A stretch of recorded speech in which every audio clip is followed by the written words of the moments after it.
Hello, everyone. As many of you probably know by now, YouTube has instituted harder policies against language and violence, especially gaming language and gaming violence. Now, personally, I don't care. Again, I'm not doing this for money. Does not affect me. But there are a large number of people who are, in fact, very much relying on YouTube for income, and to institute these policies is going to really hurt these people's livelihood when they haven't done anything wrong at all, which is wrong. I'm just going to come out and say it. But now we come to the question of why would YouTube institute even harder policies against language and violence? Well, the primary reason why is not because they're concerned about the safety of children. No media company is actually concerned about the safety of children, although possibly individual members of an organization may be. The actual company itself doesn't care. And I'm talking about beyond just the fact that a company is a soulless entity, right? What it's really about, at least for media companies, is very specifically advertising. Businesses around the world, in all locations, across the board, want to advertise to as many children as possible because children are the most impressionable people on the planet. Their brains are still developing. They don't have the maturity and the experience to effectively realize when they're being sold something, right? And as a result, they're the favored target of advertisers. Now, for future reference, I'll be coming back to this point in a bit, but it is actually illegal in America for a company to specifically advertise most things to children under the age of 13. There are exceptions to this rule, but generally speaking, it is illegal to advertise specifically to children under the age of 13 years old. Again, I'll loop back to this. But YouTube wants to say to the public, well, we're concerned about the safety of children and what they're watching on YouTube, so we've tamped down on language and violence. But what's really going on is, in the boardroom meetings with various businesses looking to advertise on YouTube, what they're actually doing is pointing at the various videos and saying, look how child-friendly these videos are. A whole bunch more children will see your ads. Okay? That's what it's really about. And it's not just YouTube that does this. This is all media. Twitch does this to some extent. Now, YouTube is the most egregious example, don't get me wrong. But Twitch does this to some extent. That's why they ban specific, words and everything. That's why, well, obviously some words should be banned. Mostly racist language should be. I can understand that. But we're also talking about, content that is a bit on the spicier side being frowned upon unless it's just this side of spicy, right? That's the whole reason the pool meta had to be created on Twitch. That was a circumvention of the rules that Twitch was willing to accept. Now, Twitch didn't ban those, despite, again, the ability of children to access those, specifically because the children were watching the ads, so Twitch didn't care. All right? That's what it came down to. Advertising and additional revenue from donations and stuff, because Twitch gets a percentage of all that. But primarily it's the advertising. They want as many children as possible on that site, so that way the ads can be even more effective.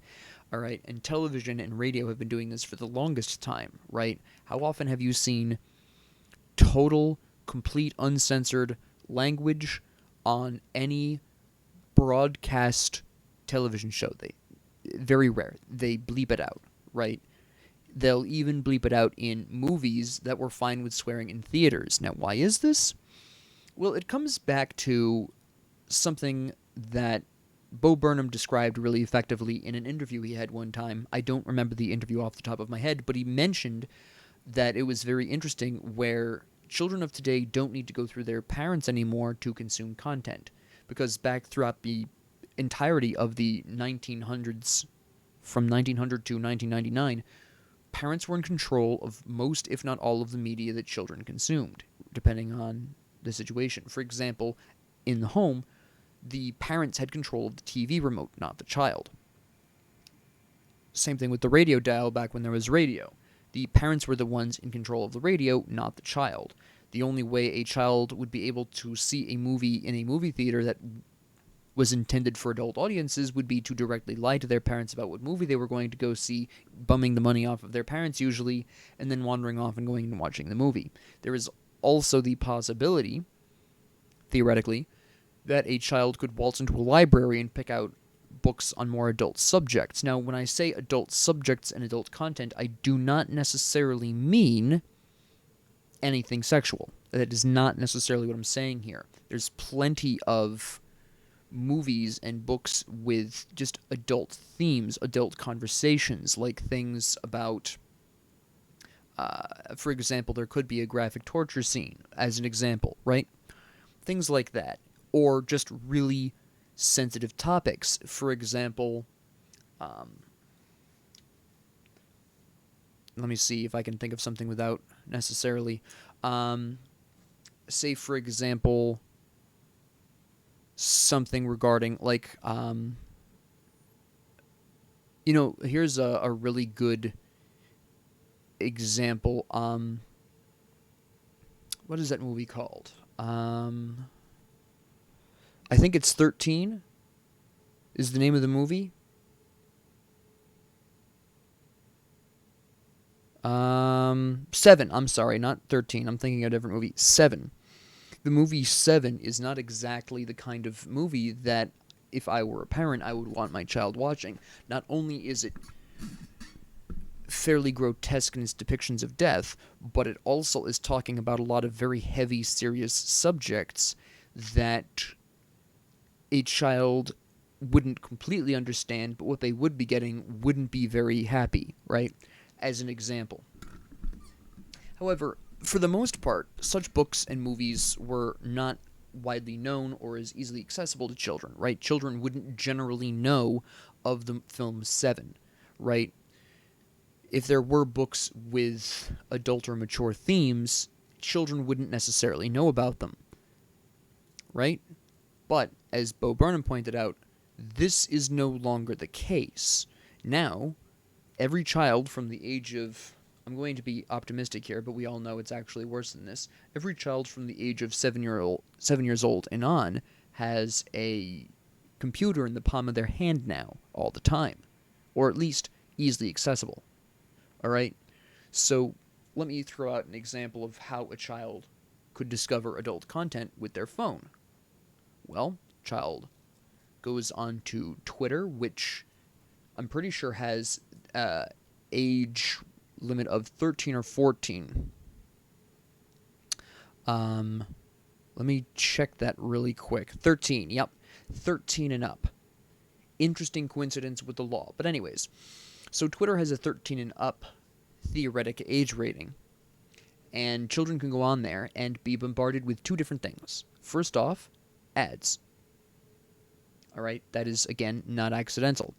Secondly, they will have access to people posting whatever they want. Now, it's been widely known that Twitter has been, up until theoretically very recently, been quite the safe haven for a variety of what I'm just going to say for the purposes of not upsetting anyone in particular, suspicious and unpleasant activity.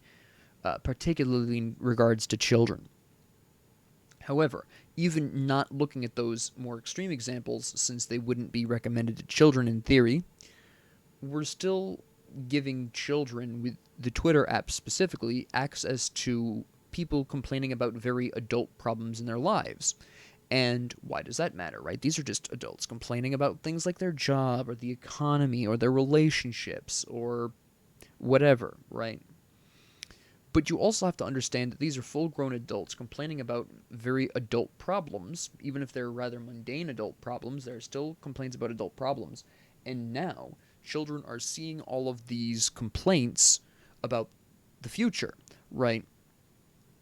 For example, nowadays, a lot of people on Twitter are complaining about the economy. And they're fairly justified in this. The economy is not doing well, and I expect it to get worse, personally.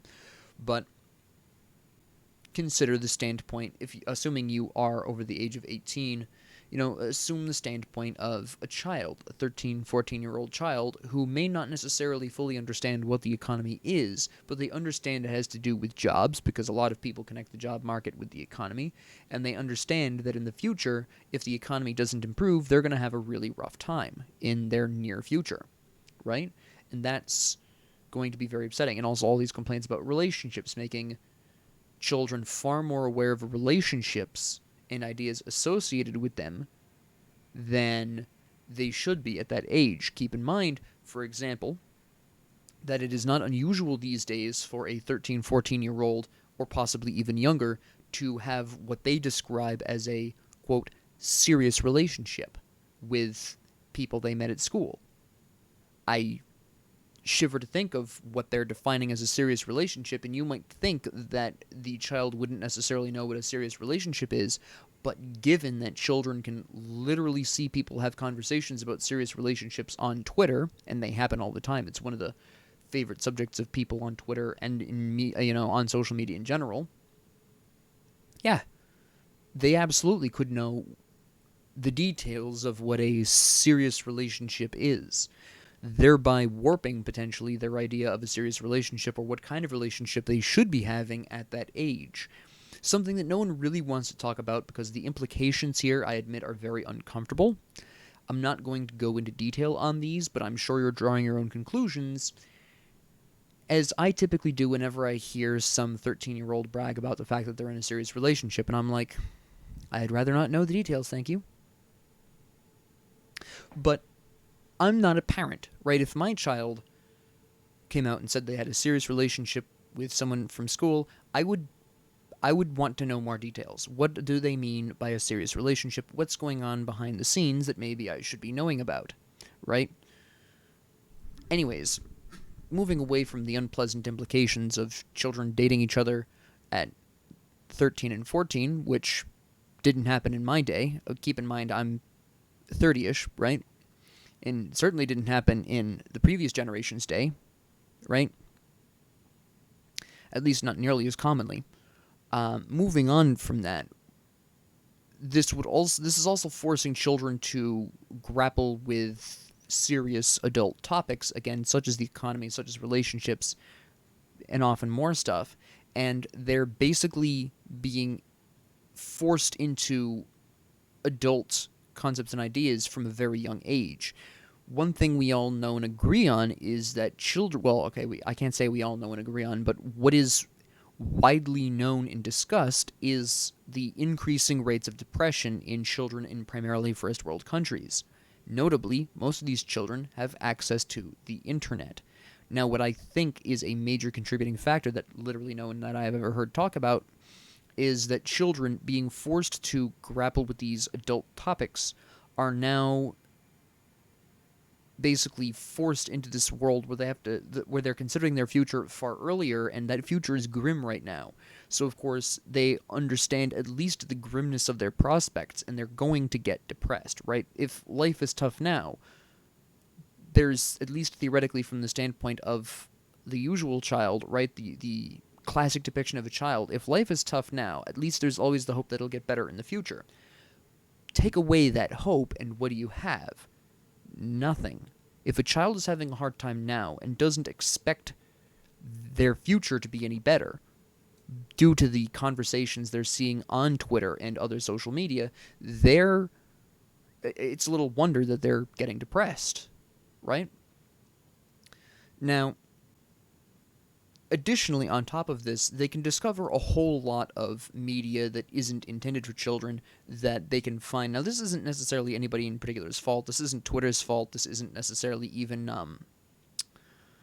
the fault of people talking about it necessarily. But let's say, let's take an interesting example. Let's say somebody posts fan art of Ronnie from Elden Ring. Let's use this game as an example, right?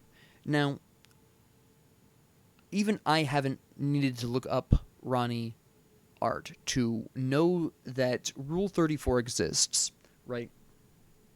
So even if the Ronnie fan art that a child discovers on Twitter is safe for work, right? Maybe it's just a really cute Moe fan art of Ronnie, for instance. They're going to Google that character, right? Okay, nothing necessarily wrong with that unless they click on Google Images. Now we're opening an interesting can of worms here, because depending on the day and depending on the algorithm at the time, what that child will see in Google Images is going to vary really wildly. Because interestingly enough, Google Images is generally, by default, uncensored. Now, if the child's parents has changed that setting, that's fine, because there is a setting for that. But most parents don't, because it doesn't even occur to parents that, hey, my child might see a character they find interesting on Twitter, and then they go and Google it, and boom, not safe for work fan art, right? And it exists for every character on the planet, right? Again, there's more not safe for work fan art of female characters, but there is not safe for work fan art of male characters as well. So I only chose Ronnie because I think a lot of people are keenly aware. It's becoming a meme actually at this point of the wild variety of Ronnie fan art that exists in the world. But there is equally not safe for work fan art of literally everyone else in every game ever, and movies as well, right? So there's that, right? And then, of course, even websites intended for adults have the most basic to circumvent age gates. I'm going to give my usual example. Brewery websites, right? My family and I are big fans of going to breweries, and we like to check out the breweries ahead of time, right? We like to look at the website, we like to look at what kind of beers are on offer, things like that, right? We like breweries, and that's fine. Whenever you go onto a brewery website, a little drop down occurs. One of two. The usual one is, are you over the age of 18? Even if I wasn't, I happen to be, as I mentioned earlier, but even if I wasn't, it would be a really simple matter for me to just click yes, and there I am, a child on a brewery website. The other one is, please input your date of birth, and I can, again, literally put in any year, and it's not going to double check that. It's just using this for legal protections, right? And boom, a child would very easily be able to get onto a brewery website. Now, I'm using brewery websites because, quite frankly, 98% of children don't have any money to order alcohol online, and even in a lot of cases, a lot of these breweries don't even sell their beer online. A lot of them just list what they have so that you can go over there and know what you want ahead of time, right? So, this particular example is relatively harmless, but the same exact drop downs exist for literally any porn site. All of them have this very basic drop down that is very easy. Just click yes, and there you go. And again, this is for advertising reasons. It's not an accident that these are easy to go around, right? They're only really there for the legal protection of the companies. It has nothing to do with protecting the children. They don't care if children go onto the site because the children will see the ads. And in fact, there's a whole subreddit dedicated to just comments from Pornhub. And again, I don't mind saying the actual names here because I am aware of the fact that this is going to get suppressed, but I don't care. This is for my subscribers anyways, whatever. But there's a whole subreddit dedicated to amusing Pornhub comments. Maybe you've encountered it, but it's really funny to read through. And every once in a while, a comment will actually mention that they are underage and they're on there, right? Which obviously nobody wants, except for the website itself, which means, oh, look, advertising on a more impressionable member of the audience. It's the same thing for every other media, all right? This is, in fact, actually why you see brand deals on specific board games, because the interesting thing about board games is that they're generally intended for a younger than, at least they're listed as being intended for a younger than 13 audience, all right? For example, let's say the Game of Life Simpsons version, as an example. That is not for fans of The Simpsons. That way children passing by can see that in a store and try and find out what The Simpsons is. Maybe watch it, right? Now, whether or not you personally think children are fine watching The Simpsons, is your opinion, but keep in mind that The Simpsons originally appeared on a site called Adult Swim.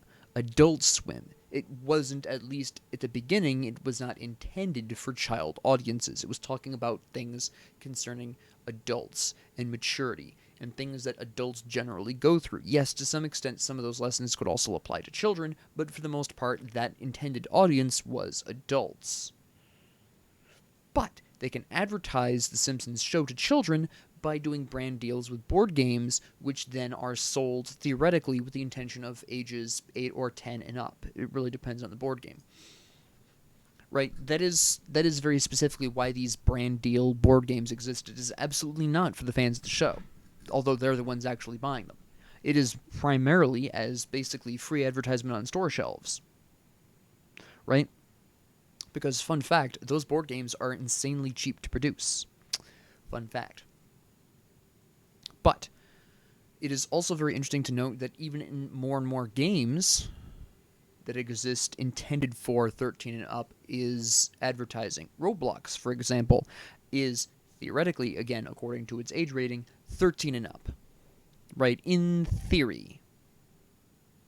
Now, the problem with this is that they have ads in their various games, and what ads appear depends on, I guess, the creator or whatever. I'm not intimately familiar with Roblox, but even just Googling ads in Roblox, you can find examples. Just go ahead and Google it yourself. And again, the age limit on Roblox is 13 and up. And pretty soon, according to my research, Roblox announced that this year or possibly next year, depending on how effective they are and efficient they intend on creating what are known as immersive ads. What the hell that means, I don't want to know. But they're about to institute, they will soon be instituting what they call immersive ads on the platform. On this platform that is, theoretically, intended for audiences 13 and up.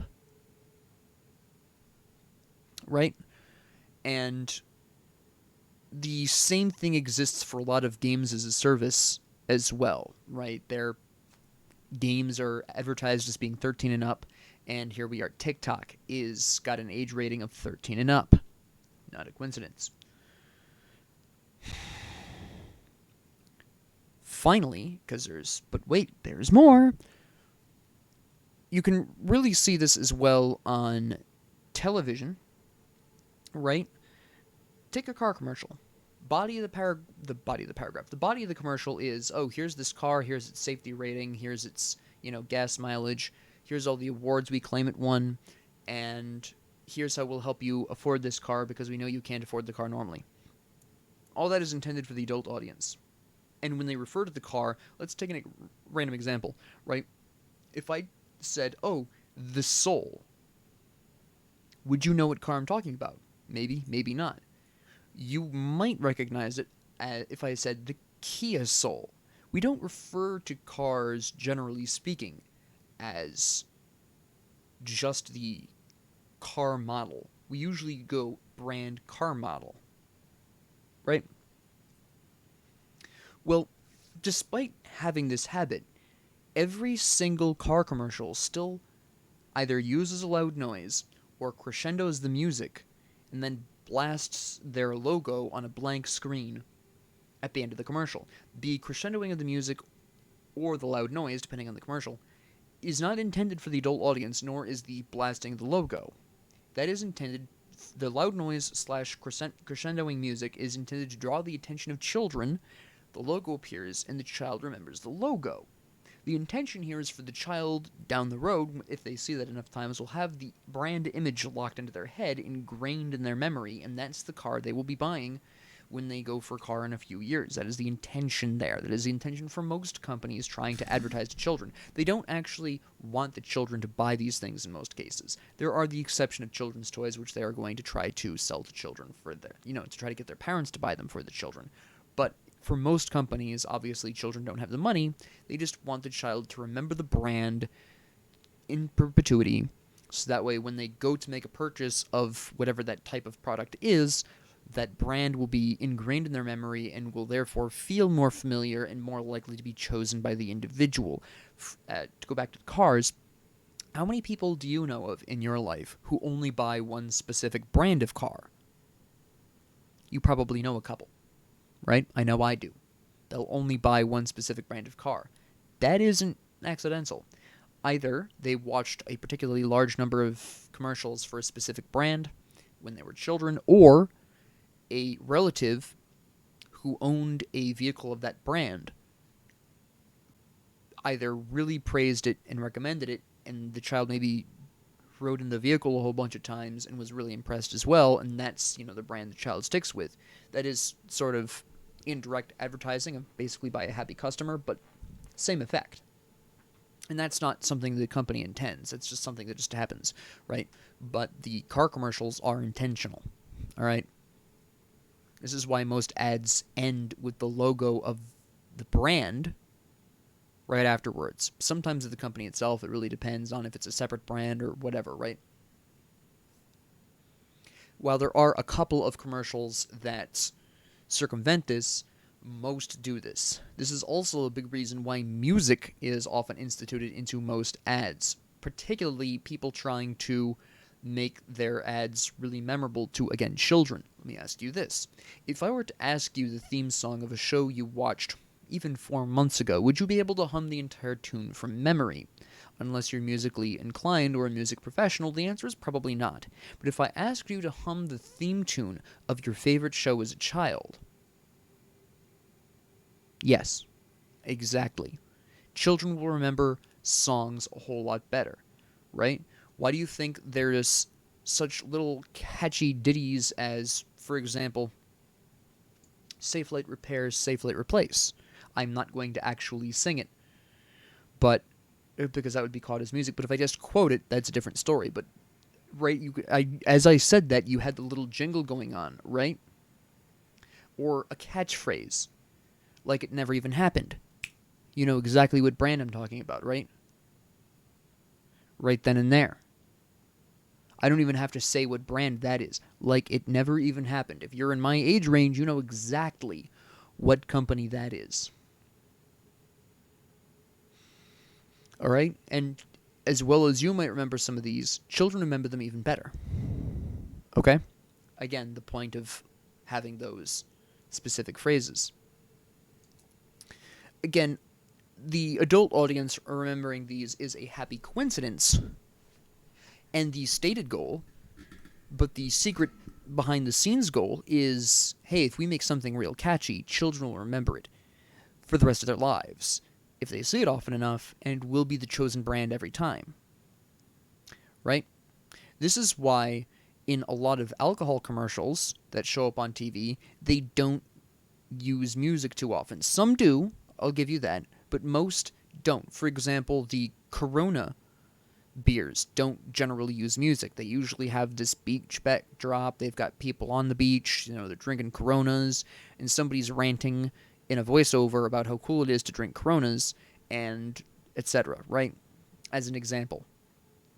That's not accidental. They don't need music as much because they're not trying to get children to memorize the beer brand, because they can't necessarily encourage children remembering the beer brand. Right? How many alcohol-related ads can you think of that use music? A couple do, I'll give you that. A couple do.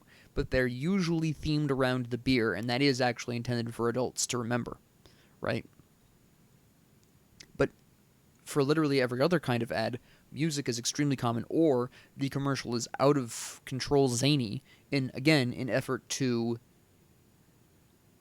get the child to memorize this, right? Whether or not that backfires depends on the ad and how well it's done. That's a conversation for a different video, but that's why. And if these companies really were concerned about the safety of children, it wouldn't be so easy to circumnavigate age gates. It wouldn't be so easy for children to accidentally uncover adult-themed stuff.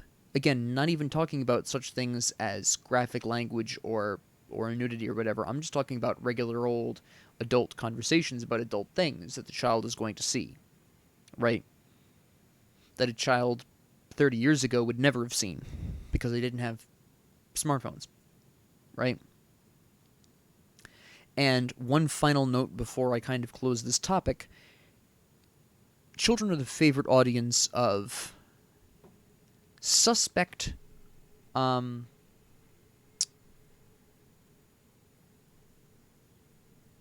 projects and websites that sponsor specific creators on YouTube. I'm not going to mention any in particular, but if you look at YouTubers who have sponsored crypto projects, you will notice their audiences are primarily comprised of people under the age of 30, including children. Now, what proportion of their audience is actually legal children depends on the individual creator, but they at least have a decent size of children in their audience. A great example, actually, is when Rice Gum promoted that loot box company, which essentially was promoting gambling to children, essentially, right? He had a massive child audience. In fact, most of his audience was children under the age of 18, which is why he was reached out to for that website. That's why that website reached out to him. It's because of his incredible child audience. This is why a lot of YouTubers want to build up child audiences. At least the sketchier YouTubers want to build up child audiences. They're trying to build up a child audience very specifically, so that way sponsors will be more likely to approach them with an offer to advertise with them, because they do have that child audience that a lot of advertisers are really looking for, right? I'm not going to mention any specific YouTubers, but I guarantee you've thought of one or two YouTubers who very clearly are targeting children as their audience, and they're doing that so that way they can advertise to these children with sponsorship deals. That is why. That is why they go so far in trying to create child-friendly content. Right? That's why. So, no one's really talking about this. There are individuals talking about child safety and things like scandals involving children as victims. There are people absolutely that do that, right? Like, for example, when Rice Gum was promoting that loot box website, a whole bunch of people covered that and called him out on that. There are various Roblox scandals that you can look into. Just Google Rubin Sim. Have a great time with that. But besides that, lovely time there. Just in general, children are the favorite target of advertisers, and that's what all of this alleged protecting of the children is really about behind the scenes. It's just trying to advertise to children to try to get the brands ingrained in the child's mind. All right. That's literally it. That's what it's all about at the end of the day. So, yeah, happy thinking.